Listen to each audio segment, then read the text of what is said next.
کار و خباتی و د سال 2025 به چه آوایی بو پروژه و چبون زحمتیه و کشاندن چبون کرم بک سرچاوه هوا براستی سالات شوی ام کارم بیجن انجامی باش بون گلک پروژه محبون هناك جي بروجي ماج وكوغوتيج دربي بلديه بون هناك جي هندروي بلديه جي بيكاتن ايش دربي بلديه وكوغوتي مشاريعي ما يقول دربي بلديه مرة موافقه صراحه تبو زفتكرنا واكولانا بو زفتكرنا كولانا بالدريج بونا بكي نزكا سرد كيلومتر رهبو بكميكا 1650 متر سيكوشا أبهاتنا بيكاتن الفيديو مجالس رفستحي هبو أو شيء تقريبا 150 متر هاتا تشيكرن طبعا المشاريع أمكان بيجنج عليه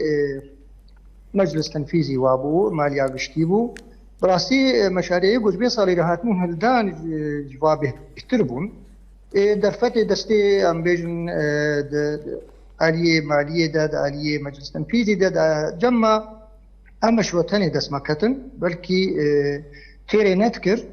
لبري بلديه جي وقت قلتي هنا كي دستي خود برخورا نهبر دا يعني كارو باركر يرجو أنا إنارتا نيبي شارعي أو لامباجيرا دانين دريج بونا 1500 متري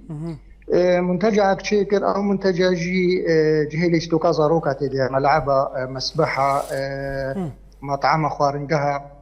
وجهي زاروكي توشك جي هيا وقت بيجي ألعاب جوي بروجي شركه كاستثماري قرتبو او شركه تقريبا صدي 65 بيك انيا دا عليه جهه لاستوكا زاروكا د جهه جو كيوانا او تمام بو او خالص بو بكي وسر راغاندني جديد ذكرنا وينا اف هردو مشروع بلديه بيكانيا دي تريجي او بيجن حجر مكسر من هذا استوى بروجي كليا ابجي اجي بلديه ام بيجن جواردات بلديه جماله بلديه ماليه بلديه امها تفرشين مدتات في بريا سيتشاروجا تقريبا ام بيجن 600 متر مكعب هذا فرشاندن ونها مقويتيغا كمي كاديتريجي بهتر كليا بو شارع مهنا درا بي درا زحمتي كشاندن تيرا شنو هاتن زحمتيها اوجي وقلنا ماشي هنا ما كنا بروجي خدا ان شاء الله مي واجب بيننا يا دي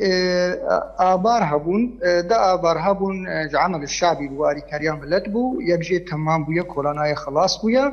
يا دي تريجي برف خلاصه كي بويا يعني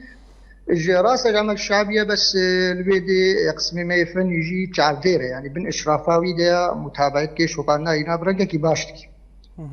يا اليه ابيبا مشروعي طاقة شمسية هبون منظمة كجمرة شيء قربو أو جي برد خلاص بوني تشونا بيرا 12 بيرا 16 بيرا 17 يا ام بيجن يعني قناج بي ظروفي إيرو باراني وابانا بنقرك إيرو استلام جي وبر خلاص بيا